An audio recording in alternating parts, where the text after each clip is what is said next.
তুমি আজকে বিভিন্ন খেলোয়াড়ের আইডল হিসেবে তুমি মানো। আজকে তুমি তোমার লেবাস, তোমার চলার স্টাইল, তোমার চুলের কাটিং আজকে বিভিন্ন খেলোয়াড়ের কাটিং হয়ে যায়। অথচ আল্লাহ তাআলা বলেন, লাকাদ কানা লাকুম ফি রাসূলিল্লাহি উসওয়াতুন হাসানাহ। এরে উম্মতেরা, ভালো করে শুনে নাও, তোমাদের জন্য রহমাতান লিল আলামিনের কাছে কি রয়েছে বলেন? আদর্শ রয়েছে। তোমাদের ব্যবহার কেমন করতে হবে, আমার নবীর ব্যবহার আগে দেখো। আমার নবী সাহাবা একরামের সাথে কিভাবে ব্যবহার করতেন, নবী আমার কাফের আর মুশরিকদের সাথে কিভাবে ব্যবহার করতেন। এজন্য আল্লাহ তাআলা বললেন, লাকাদ কানা লাকুম ফি রাসূলিল্লাহি উসওয়াতুন হাসানাহ। তবে ওই বান্দার জন্য আমার নবীর মধ্যে উত্তম আচরণ আছে, ভালো ব্যবহার। ওই বান্দার জন্য আশা করা যায়, লিমান কানা ইয়ারজুল্লাহা ওয়াল ইয়াউমাল আখির। যেই বান্দার দুইটা ভয় আছে। কয়টা ভয়? যেই বান্দা আল্লাহর ভয় আর যেই বান্দা পরকালের ভয়। আল্লাহর ভয় দ্বারা উদ্দেশ্য হলো আল্লাহর আযাবের ভয়। কারণ ইন্না আযাবাল্লাহি লাশাদীদ, আল্লাহর আযাব হলো বড় ভয়ঙ্কর, বড় কঠিন। দুনিয়ার মানুষ দুনিয়ার সামান্য রৌদ্রের তাপ সইতে পারো না, তুই বড় দুর্বল। সূর্য যখন প্রখর রোদের তাপ দেয়, বলেন তো আমরা রৌদ্রের তাপ সইতে পারিনি। এক পর্যায়ে রৌদ্রের তাপ সহ্য করতে না পেরে আমরা গাছের ছায়া গ্রহণ করি। কথা বলেন ঠিক কিনা? এরে নবীর উম্মতের দল, ওই হাসরের ময়দান কেমন ভয়ঙ্কর জানো? নবীরা পর্যন্ত ইয়া নাফসি বলে কাঁদবেন। মুসা নবীর মতো জবরদস্ত পয়গম্বর বলবেন, আল্লাহ আজকের দিনটা এমন কঠিন রে মালিক। এই কঠিন দিনে আল্লাহ সূর্যটা মাথার উপরে নেমে আসবি, যেই সূর্য বৈজ্ঞানিকদের ভাষ্য হচ্ছে 9,30,00,000 মাইলের চাইতে আরো উপরে। কত দূরে? 9,30,00,000 এর চাইতে আরো উপরে আছে। ওই জায়গা থেকে সূর্য আমাদেরকে তাপ দেয়, এটাই সইতে পারি না। কি কোন আপনারা? 9,30,00,000 মাইল উপরে, কতটা উঁচা আপনারা হয়তো বা অনেকে জানেন না। সূর্যর মুখ আছে 12টা। বলেন কয়টা? 12টা মুখের ভিতরে আল্লাহ তাআলা দয়া করে মায়া করে 11টা মুখ বন্ধ করে রাখছেন। কয়টা? 11টা মুখ আল্লাহ বন্ধ করছেন। বান্দার কষ্ট হয় এজন্য একটা মুখ খোলা রাখছে না। এই একটা মুখের তাপ বান্দা সইতে পারে না, পরে আল্লাহ পাক ওইটা মুখটা উল্টা করে দিছে। সুবহানাল্লাহ পড়বেন না? কি জন্য? যেন বান্দার কি না হয়, কষ্ট না হয়। আর কিয়ামতের ময়দানে যেই সূর্য 9,30,00,000 মাইলের চাইতে আরো উপরে আছে, এই সূর্যটা আমার আপনার 1 হাত উপরে নেমে আসবে। কয় হাত? তখন কি অবস্থা হবে চিন্তা করছেন? সেই সূর্যটা যদি 12টা মুখ খুলে দেয়, 1 হাত মাথার উপরে যদি চলে আসে, মাথার মগজগুলো ভাতের মার আছে না, ভাতের মারের মতো টকবক করে ফুটতে থাকবে। চিন্তা করছেন জাহান্নামের 1 সেকেন্ডের আযাব সহ্য করতে পারবেন? আমাদের দ্বারা সম্ভব না। এজন্য মুসা নবী আল্লাহর আযাব দেখিয়া আল্লাহ কি বলবেন? ও দয়ার মালিক, এই কঠিন দিনে আমি আমার মা চাই না, আমি আমার বাবা চাই না, আমি আমার উম্মত তো দূরের কথা, মা বাবা কেউ তালাশ করবে না। ইয়া নাফসি বলে সমস্ত নবী কান্নার আওয়াজ। একমাত্র আমার আপনার রহমতের নবী মাকামে মাহমুদে সেজদায় পড়ে কাঁদবেন। মাকামে মাহমুদে যখন আমার নবী সেজদায় পড়ে কাঁদবেন, এমন সময় আমার আল্লাহ জিবরাইল আমিনকে পাঠাইয়া দিবেন, জিবরাইল যাও, ইজহাব ইলা মুহাম্মাদিন সাল্লাল্লাহু আলাইহি ওয়াসাল্লাম, আমার নবীর কাছে যাও, ফাসালহু মা ইউবকিকা। ও জিবরাইল, আমার নবী কেন কান্না করে একটু আমার নবীকে গিয়া বল। জিবরাইল আমিন আমার নবীর কাছে যাওয়ার পর রহমতের নবীকে ডাক দিয়া কয়, নবী আমার শুনেন, ও মায়ার নবী, ও রহমতের নবী, আপনি কেন কান্না করেন? আপনার কান্না আমার আল্লাহ সইতে পারেন। আল্লাহু আকবার। এবার রহমতের নবী বলেন, ভাই জিবরাইল, আমি কান্না করি আমার গুনাহগার উম্মত, না জানি আমার গুনাহগার উম্মতের হালাত কি হবে রে বাবা। আমার গুনাহগার উম্মত গুলো যদি জাহান্নামী হয়ে যায়। কি হয়েছে?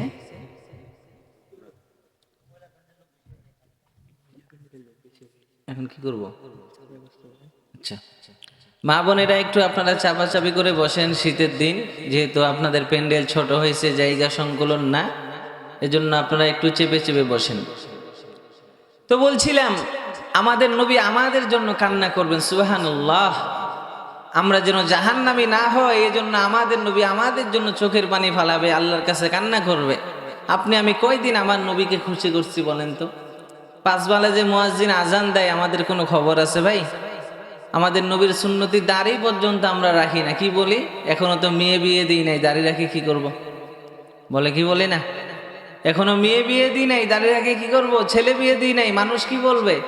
মানুষ কি বলবে মানে মানুষের সাথে আপনার কি? আপনি আপনার রসুলকে আইডল হিসাবে মানবেন?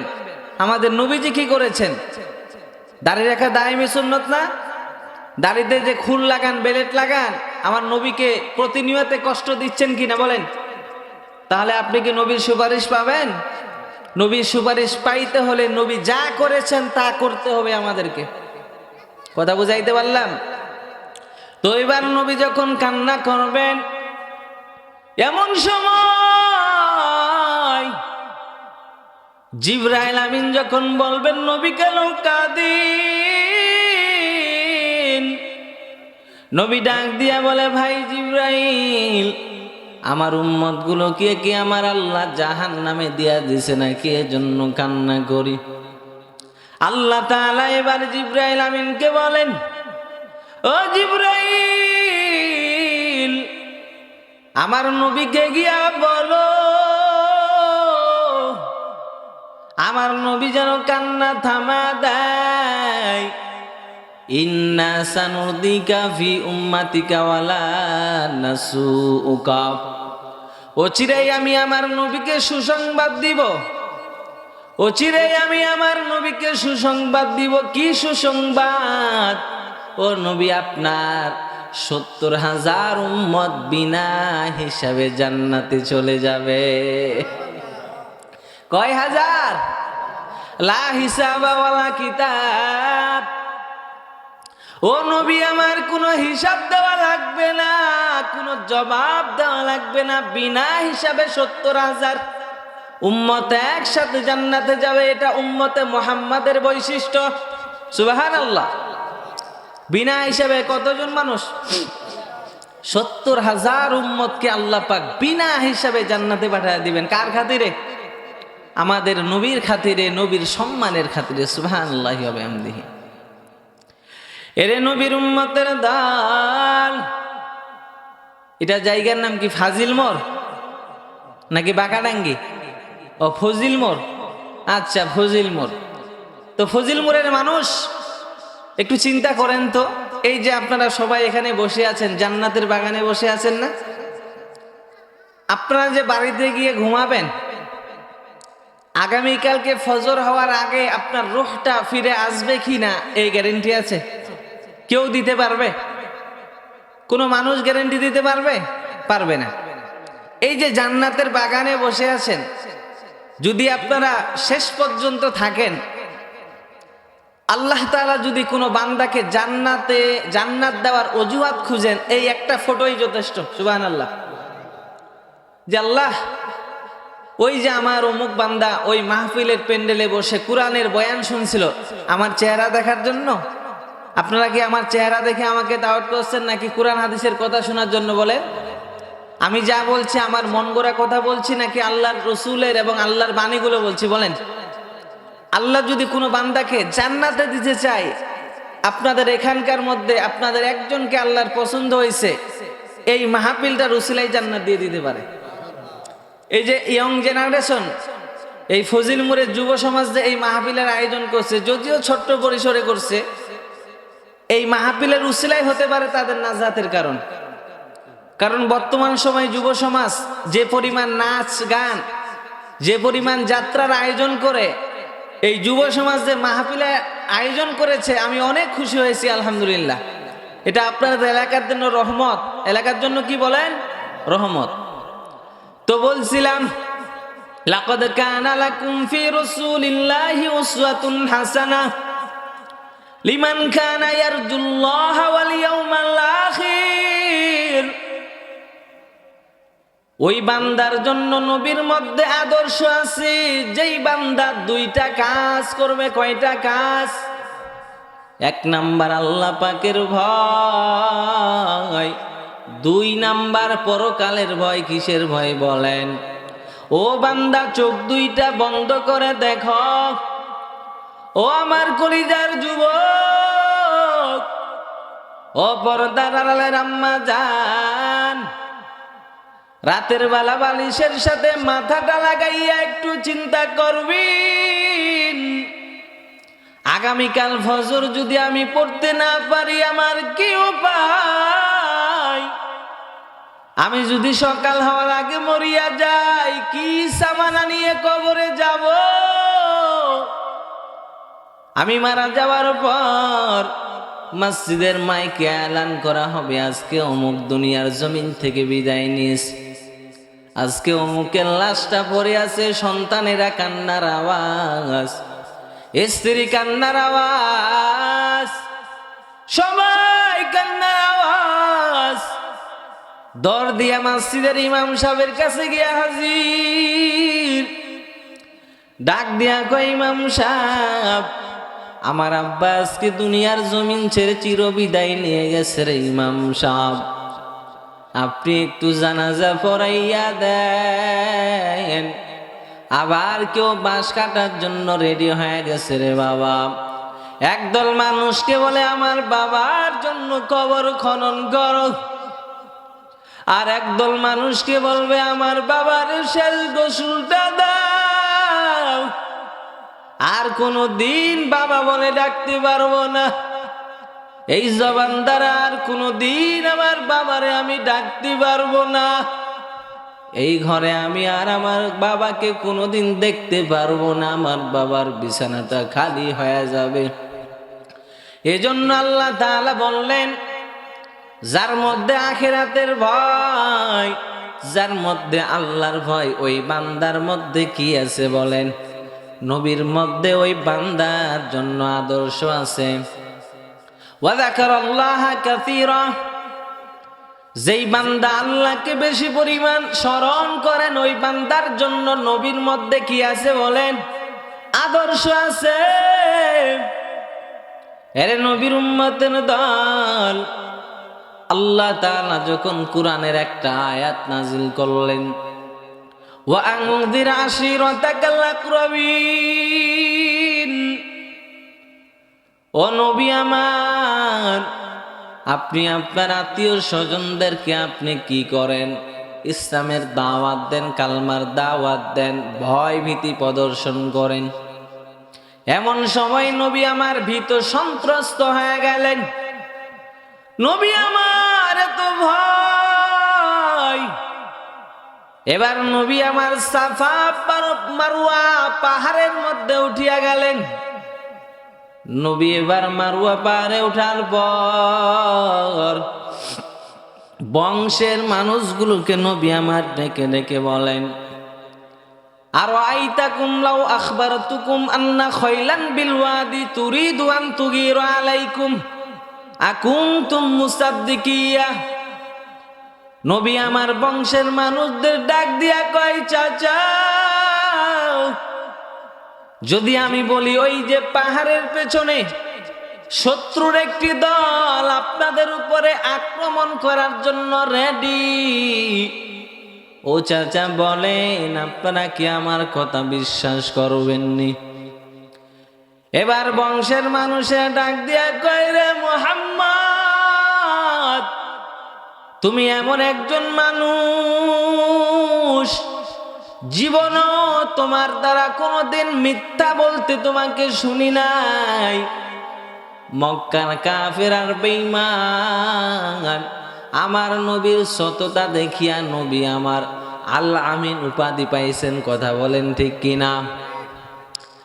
এরে নবীর উম্মতের দল, নবী যখন বংশের মানুষদেরকে বললেন, আমি যদি বলি পাহাড়ের পেছনে শত্রু দল আছে, তোমাদের উপরে আক্রমণ করার জন্য রেডি, তোমরা কি আমাকে বিশ্বাস করবা কিনা বলো? আকুনতুম মুসাদ্দিকিয়া। এবার তারা বললেন, ক্বালু নাম, হা হা, অবশ্যই তোমাকে আমরা বিশ্বাস করব। মা জাররাবনা আলাইকা ইল্লা সিদকা, কারণ ও মুহাম্মদ কোনদিন তুমি মিথ্যা বলো নাই, কোনদিন তুমি আমানতের খেয়ানত করো নাই। মত বলেন, লা ইলাহা ইল্লাল্লাহু মুহাম্মাদুর রাসূলুল্লাহ। ও আমার বংশের মানুষ, আল্লাহ ছাড়া কোনো মাবুদ নাই, আর মুহাম্মদ আল্লাহর একজন নবী, এ কথা মেনে নাও। এবার আমার নবীর চাচা আবু লাহাব ডাক দিয়া কয়, তাব্বান লাকা ইয়া মুহাম্মদ আলি হাজা জামাতানা। ও মুহাম্মদ, তুই ধ্বংস হয়ে যা, এজন্যই আমাদের ডাকছিলি। কি বললেন চিন্তা করছেন? প্রথমে নবী বললেন, ও আমার বংশের মানুষেরা, আমি যদি আপনাদেরকে বলি যে ওই যে পাহাড়ের পিছনে একটা শত্রু দল আপনাদেরকে মারার জন্য, আক্রমণ করার জন্য রেডি আছে, আপনারা কি বিশ্বাস করবেন? হ্যাঁ, অবশ্যই করব। কেন? মুহাম্মদ কোনদিন তোমাকে মিথ্যা বলতে শুনি নেই। তো নবী বললেন, লা ইলাহা ইল্লাল্লাহু মুহাম্মাদুর রাসূলুল্লাহ। আপনারা যে মূর্তির পূজা করেন এটা সত্য ধর্ম নয়, ইসলাম ধর্ম আল্লাহ পাক একজন, আর আমি তার নবী, আমি সত্যের দাওয়াত তোমাদেরকে দিচ্ছি। তখন নবীজির আপন চাচা আবুল হাব বললেন, তাব্বান লাকা ইয়া মুহাম্মদ আলি হাজা জামাতানা, এজন্যই কি আসছিলা? তোমার দুই হাত ধ্বংস হয়ে যাক, তুমি ধ্বংস হয়ে যাও। আল্লাহ তাআলা সূরা লাহাব অবতীর্ণ করলেন, তাব্বাত ইয়াদা আবি লাহাবিউ ওয়া তাব। আবু লাহাব তখন আল্লাহ তাআলা আয়াত নাজিল করে বললেন, আবু লাহাব তুমি নিজেও ধ্বংস হবা, তোমার দুই হাত ধ্বংস হোক, তোর স্ত্রী, ফ্যামিলি সবকিছু ধ্বংস হয়ে যাক। সুবহানাল্লাহ। আল্লাহ তাআলা পাল্টা আয়াত নাজিল করছেন কিনা সূরা লাহাব জানেননি আপনারা? তাব্বাত ইয়াদা আবি লাহাবিউ ওয়া তাব একটা সূরা আছে না নাই? এটা আল্লাহ তাআলা এই যে আবু লাহাবের প্রেক্ষিতে নাজিল করেছেন। তো বলছিলাম আমাদের আদর্শ হওয়া দরকার, উত্তম আদর্শ। নবী আলাইহিস সালাতু ওয়াস সালাম যখন তার চাচাদের বললেন তখন রাগ লেগে গেল। তো আমরা তো নিজেরা নামাজ পড়ি, আমার ভাই নামাজ পড়ে না, আমাদের কোনো খবর নেই, আছে না নেই?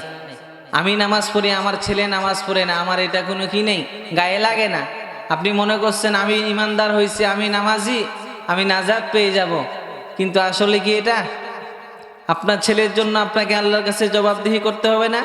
আপনার স্ত্রী যদি পর্দাশীল না হয়, আপনার স্ত্রী যদি পরকিয়া করে বেড়ায়, আপনার মেয়ে যদি অবৈধ সম্পর্ক রাখে, তাহলে কি আপনাকে আল্লাহর কাঠগড়ায় জবাবদিহি করতে হবে না? ইসলামে একটা পর্দার বিধান আছে না, যে পর্দা করা কি ফরজ আছে না? কিন্তু আমরা পর্দায় রাখি। আমাদের স্ত্রী সন্তান, আজকে দুই মা, আজকে মার দুইটা ছেলে, দুইটা মেয়ে, এরপরও দেখি হিজরত করে, পরকিয়া করে যায় কি যায় না? সংসার নষ্ট হয় কি হয় না? কিসের কারণে? এই যে আধুনিক স্মার্টফোন আছে না, বউয়ের হাতে যারা যারা স্মার্টফোন দিয়েছেন, এই স্মার্টফোন দেওয়ার কারণে মেয়েরা ভালো হয় নাকি তার চরিত্র নষ্ট হয়? কথা বলেন, আপনারা বুঝেন না কিছু, ওয়াজ বুঝতেছেন আমার? পরকিয়া দিন দিন বাড়তেছে না কমতেছে? ইফটিজিং দিন দিন বাড়তেছে না কমতেছে? কিসের কারণে? পর্দান বিধান মানা না করার কারণে। আজকে যদি আমরা পুরোপুরি পর্দান বিধান মানতাম, তাহলে আজকে সমাজ থেকে পরকিয়া, সমাজ থেকে আজকে আমাদের মা বোনেরা আজকে খাদিজাতুল কুবরার মতো হয়ে যাইতো। কিন্তু আফসোস, আমরা মুরব্বী হয়ে গেছি, আমরা নিজেরাই আমাদের মেয়েদেরকে পর্দায় রাখতে পারি না, তাহলে বউকে আর কিভাবে রাখবো? কথা বলেন ঠিক কিনা? এর জন্য আমাদেরকে সচেতন হতে হবে। এই উত্তম চরিত্র কত দামি সম্পদ। আমি আপনাদেরকে একটি হাদিস বলি। আল্লাহ রাসূল সাল্লাল্লাহু আলাইহি ওয়াসাল্লাম বলেন, ক্বালা রাসূলুল্লাহ সাল্লাল্লাহু আলাইহি ওয়াসাল্লাম, আনা যাইমুন বিবাইতিন ফি রাবাদিল জান্নাহ লিমান তারাকাল মিরা ওয়া ইন কানা মুহিক্কা। আল্লাহর নবী বলেন, নেই সঙ্গত থাকা সত্ত্বেও যদি কোনো মানুষ ঝগড়া না করে, ওই মানুষের জন্য আমার আল্লাহ নবী বলেন, আমি তার জন্য জান্নাতের বেষ্টনীর মধ্যে একটি ঘরের জিম্মাদার নিলাম। তোমাকে একজন মানুষ গালি দিল, অন্যায় করেছে, তোমার উপরে জুলুম করেছে রে ভাই, তুমি সত্য থাকা সত্ত্বেও তুমি কথাটা শুনে থাকলা, প্রতিবাদ করো নাই। নবী আমার খুশি হয়ে বললেন যে ওই বান্দার জন্য জান্নাতের বেষ্টনীর মধ্যে একটি ঘরের জিম্মাদার হয়ে গেলাম। এরপরে নবী বললেন, ওয়াবিবাইতিন ফি ওয়াসাদিল জান্নাহ লিমান তারাকাল কাযিবা ওয়া ইন কানা মাযিহা। আর যেই বান্দা মিথ্যা কথা তামাশার চলেও বলে না, ওই বান্দার জন্য জান্নাতের মধ্যখানে একটি ঘরের জিম্মাদার হয়ে গেলাম। আজ মুসলমান আমরা এতই বেহায়া হয়ে গেছি, আজকে যদি আমরা ফজিল মোড়ে থাকি, যদি মোবাইল করে ভাইজান আপনি কোথায় আছেন বলেন, বলে আমি হরিপুরে আছি। কোথায় আছে? হরিপুরে। ভাই এই গরুটা কত কিনছে? বলে 33,000। বিক্রি করবেন কত? 35। গরু কিনছে 30,000। বললো কয় হাজার? 33,000। কেন মিথ্যা কথা বলবেন ভাই? আপনি বলেন 35,000 হলে বিক্রি করবো, না হলে করবো না, ডাইরেক্টলি কথা। আপনি বলছেন আমি কিনলাম 33, 35 ছাড়া বেচবো না, অথচ কিনছে 30,000। হ্যাঁ, এরকম বাটপার আছে না নাই? মিথ্যা কথা বলে ব্যবসা করা যাবে না। আপনি বলেন যে এত টাকা ছাড়া আমি দিব না, ভালো কথা, আপনি আপনার জিনিস পোষাইলে দিবেন, না পোষাইলে দিবেন না, এটা ঠিক আছে। কিন্তু কিনছেন 10 টাকা, বললেন 15 কিনছি, 20 হইলে বেচবো, না হলে বেচবো না, এটা ভুল ব্যবসা। ব্যবসার থিওরি আছে, কিছু সিস্টেম আছে। একটা কলম কিনছেন আপনি 5 টাকা দিয়ে, এখন বিক্রি করবেন 10 টাকা, বেচতে পারেন, আপনি লাভ করবেন, আপনার দোকান ভাড়া আছে, সংসারের খরচ আছে। ব্যবসার মধ্যে লাভের দরকার আছে না নেই? লাভ করা কি হারাম? লাভ করতে পারবেন, তবে 5 কিনে 7 বলে 10 বিক্রি করা যাবে না। কথা বুঝাইতে পারলাম তো? ব্যবসায়ী ভাইয়েরা যারা দোকানদারি করেন, ব্যবসা করেন, খবরদার মিথ্যা বলবেন না। বলবেন যে এত হলে আমি দিব, না হলে আমি দিব না। তো নবী বলছেন, যারা তামাশার ছলেও ইয়ারকি করেও মিথ্যা বলে না, দুষ্টামি করেও মিথ্যা বলে না। অনেকে আবার দুষ্টামি করে মিথ্যা কথা বলে, ইয়ারকি করে। নবী বলছেন ইয়ারকি করেও যারা মিথ্যা বলবে না, তার জন্য জান্নাতের মধ্যখানে আমি ঘরের জিম্মাদার নিলাম। সুবহানাল্লাহ। এরপরে আরেকটি শ্রেষ্ঠ মাধ্যম নবী বললেন, ওয়াবিবাইতিন ফি আলাল জান্নাহ লিমান হাসানা খুলুকা। আল্লাহর নবী বলেন, ওই বান্দার জন্য আমি জান্নাতের সর্বোচ্চ জায়গায় আমি নবী তার জন্য ঘরের ব্যবস্থা করব, যেই বান্দার ব্যবহার সবচাইতে সুন্দর। সুবহানাল্লাহ। আমাদের যাদের চরিত্র সুন্দর, ব্যবহার সুন্দর, এদের জন্য জান্নাতের সবচাইতে হাই লেভেলের জান্নাত আল্লাহ পাক দান করবে।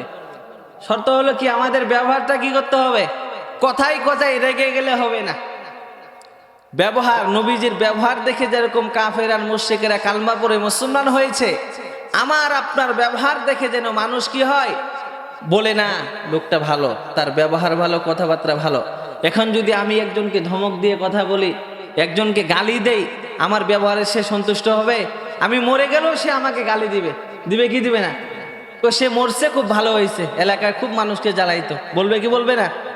কিন্তু আমাদের ব্যবহার যদি সুন্দর হয়ে যায়, নবী বলেন জান্নাতের সর্বোচ্চ স্থানে আমি নবী তার জন্য জান্নাতের গ্যারান্টি দিয়ে দিলাম। সুবহানাল্লাহ। এবার আসেন, ব্যবহার সম্পর্কে আমি আপনাদেরকে একটা হাদিস বলবো। এই হাদিসটাতে 4টা জিনিসের কথা বলছে। 2টা কাজ করলে বেশি পরিমাণ মানুষ জান্নাতে যাবে, আর 2টা কাজ করলে বেশি পরিমাণ মানুষ জাহান্নামে যাবে। এই হাদিসটা বলেই, এই হাদিসে আমি 3-4টা ঘটনা পছন্দ করেন তো নাকি? হ্যাঁ, আপনারা তো বলছেন আমাকে যে হুজুর ঘটনা বলবেন। এই হাদিসটার মধ্যে 4টা ঘটনা আছে। কয়টা? এই 4টা ঘটনা বলে আজকের বয়ান শেষ করব। এরপরে হালকা কিছু আপনারা দান করে যাবেন ইনশাল্লাহ। থাকবেন তো ইনশাল্লাহ? আসেন এবার। আপনাদের মসজিদের মাহফিল না, তো আপনাদের দান করতে হবে না। আপনাদের মসজিদ কে করবে? অন্যজন করবে? কথা বলে, আমাদের মসজিদ আমাদেরকেই করতে হবে। কথা বলেন ঠিক কি না? আচ্ছা আসেন, একটা হাদিস আমি আপনাদেরকে বলি।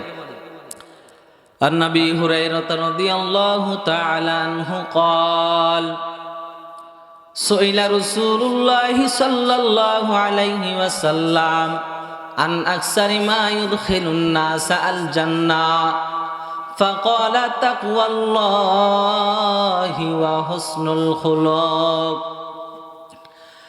আল্লাহর নবীর প্রাণপ্রিয় সাহাবীর নাম হযরতে আবু হুরায়রা রাদিয়াল্লাহু তাআলা আনহু। আবু হুরায়রার বর্ণিত হাদিস, আল্লাহর নবী রহমতের নবী সাল্লাল্লাহু আলাইহি ওয়াসাল্লামকে প্রশ্ন করা হলো, আন আকসারি মা ইউদখিলুন নাস আল জান্নাহ, ও নবী কোন কর্মটি করলে বেশি পরিমাণ মানুষ জান্নাতে যাবে, কি বললেন? ও নবী আমার, কোন আমলটা করলে বেশি পরিমাণ মানুষ জান্নাতে যাবে বলে দেন।